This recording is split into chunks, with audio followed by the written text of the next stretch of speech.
All right, so we are back. And this time we're going to be talking about collabs because there are so many these days. I feel like it's one of the most interesting ways brands are growing by partnering with another brand and creating a unique product. A lot of times it's a limited edition drop. Sometimes they end up keeping it around. But I wanted to just bring this up as an interesting topic and strategy for small brands, large brands, irrelevant brands, even like older brands are doing it. Actually, one that I just saw that I'm kind of interested in myself is Gap and Victoria Beckham. Did you see that? Kinda. I browsed it. You I'm would sort of, think it doesn't work, right? One of them you is, would think, yeah, you would think it wouldn't work, but and then another one is H&M and Stella McCartney because I bought a jacket that she did at the H&M, whatever it was, the capsule collection years ago, and it's a denim jacket. I still love it. And in fact, I wore it to a beauty function a few years ago and somebody stopped me and they're like, I have that exact jacket. Um, but it's pretty timeless. But yeah, but I think in the beauty industry, we're seeing a whole bunch. Okay, so there's a Kendall Jenner's tequila doing a new scent with salt and stone.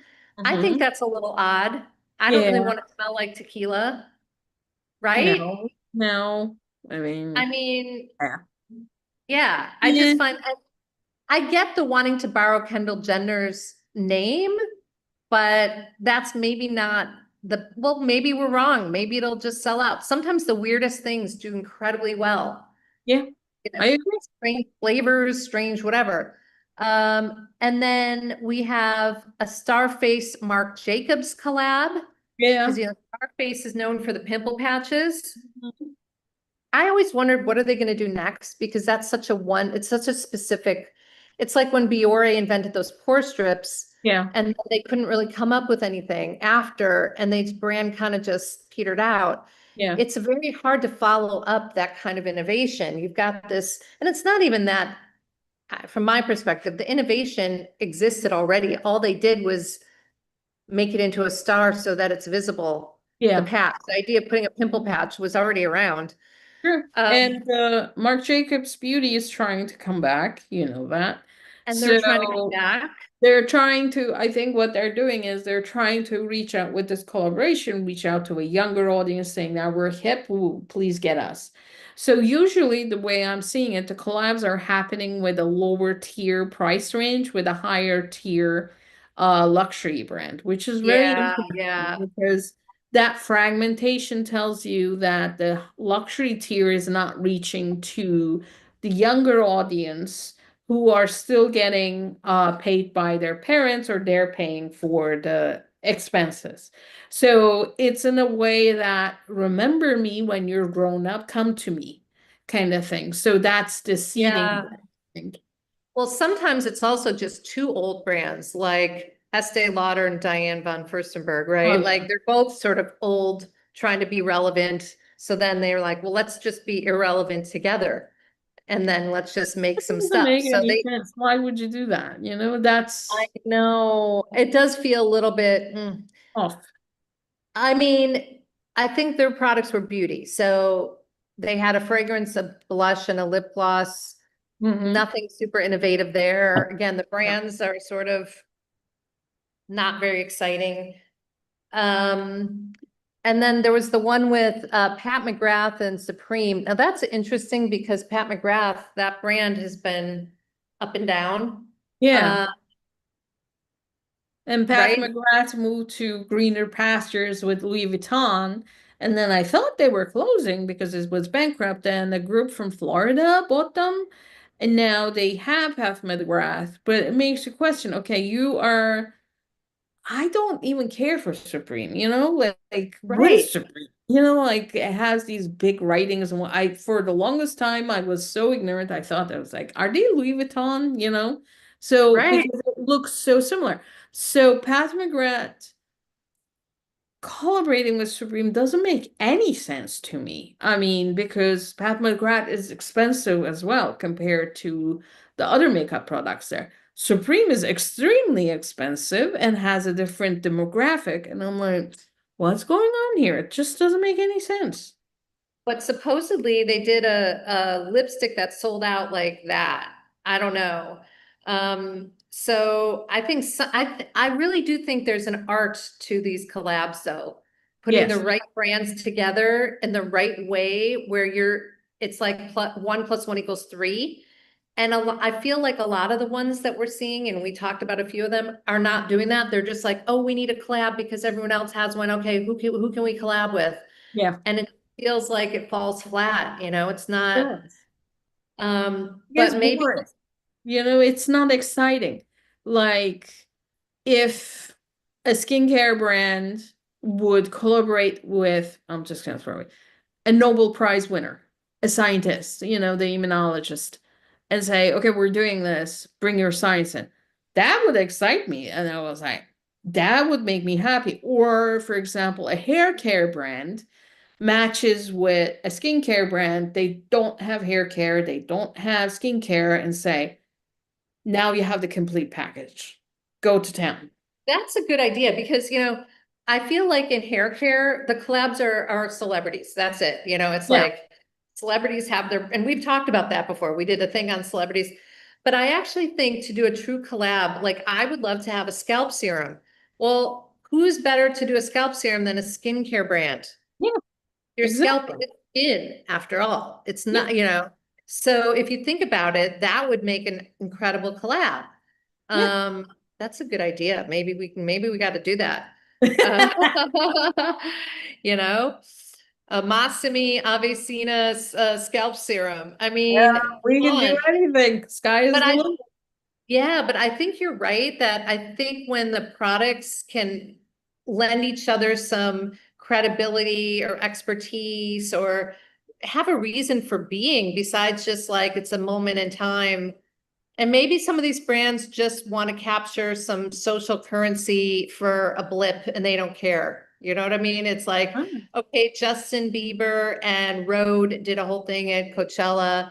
They got a lot of press. That was great. But then again, Justin Bieber is intrinsically linked to the brand, so you can't get away from that anyway.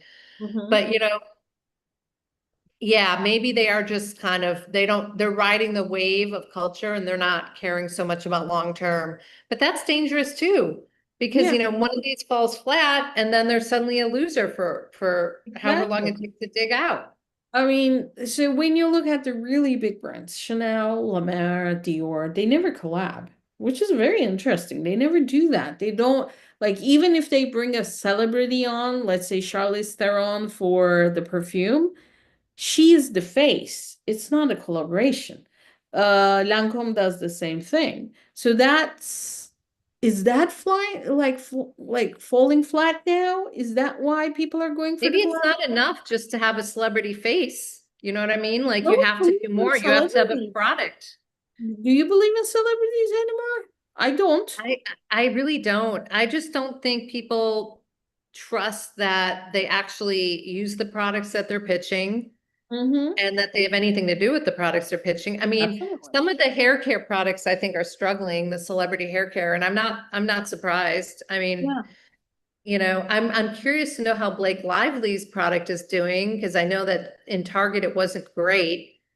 And then Oh, that that's gonna lawsuit, fall flat. That's gonna go. well, she was trying to claim the lawsuit, and the whole Justin, whatever Baldoni thing was Yeah. hurting the business, but I think the products just were hurting the business. It's like, Could you be. don't have, you don't have good products, then, you can't really blame other stuff. I Who think the knows? founder talks, like I'm gonna bring this up. How old are you? I'm gonna Oh ask this. God, I'm old. I'm 58. I'm 55. So anybody who is watching, look at her hair. She Yeah. has good hair. That tells you she uses her own products. That tells A you this thing works. little gray right now, Oh, but yeah. come on. Little Gray, that's being classic.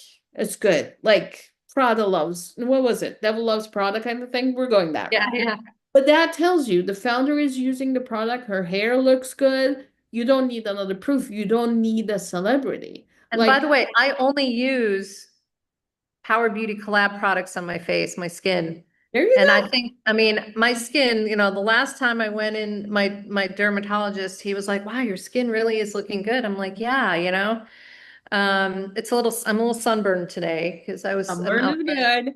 But for But yeah, example, I'm 55. I don't have wrinkles. yeah, you don't look 55. You know, Absolutely not. but that's the thing. I use my own products. Right. Because it works. I mean, that is the proof everybody should look at. What is the founder using, not the Yeah. celebrity? Like there's a new brand that got into one of the stores. I'm not gonna give names, but that group hired a celebrity that I haven't seen her since the 90s, associated with a very famous writer, the lady. And then I was looking at her, it's like, she's not a good, like, how much money did you spend here just to Yeah. get your product in front of her? It's not authentic, it's not real, but the people are gonna buy it just because she has her face there, because they want to belong to that feeling. But feeling is expensive. That feeling Yeah. is expensive. And then And with if the collabs, products don't work, then, you know, really, it's like, why are you buying into that? I think people are getting way savvier about that. I don't I think hope people so. are. Because Yeah. all these collabs we talked about, they're selling a feeling. They're selling exclusivity, right? Like Pat Yeah. McGrath, going for Supreme. If you buy our product, you're one of us. You're exclusive. Nobody can buy this because that lipstick is what, 200 bucks? I don't know. You're special now. But you feel that for a second, and then your credit card has a dent, and that lipstick is not different than any of the lipstick you can buy in the market or the mall. That's the Yeah. problem. Yeah, I think maybe it's a psychological problem, actually, you know, people looking for these little ways to sort of feel good about themselves. And maybe, but I guess you could argue that's been the test. I mean, over time, that's always been the case, right? Oh, I mean, yeah, that's the lipstick effect. exactly. Like, you know how So, the branding people say, oh, do a subscription, do this, do that. Uh, Beauty, even hair care, it's instant gratification. You know, you read it, you like it. Of course, if you're a functional, have a like science-based functional mind, you look at the ingredients, or you look at the packaging, but it is always instant gratification. You can't do a subscription. It's not us. We don't do yeah, it. I yeah, don't do it, you know? With these collabs, that's why probably it's so short-lived, because it's all about instant gratification. yeah. And then you get it and you're part of the exclusive group that got it. And then it's moved on to the next one, you know? And who's gonna be the next? Are we gonna do Kardashians with, I don't know, Cartier? You know? It'll be interesting. Yeah. Well, so I would say to anyone listening, drop your comments about your favorite collabs or the ones that you want to see. I think that would be really interesting.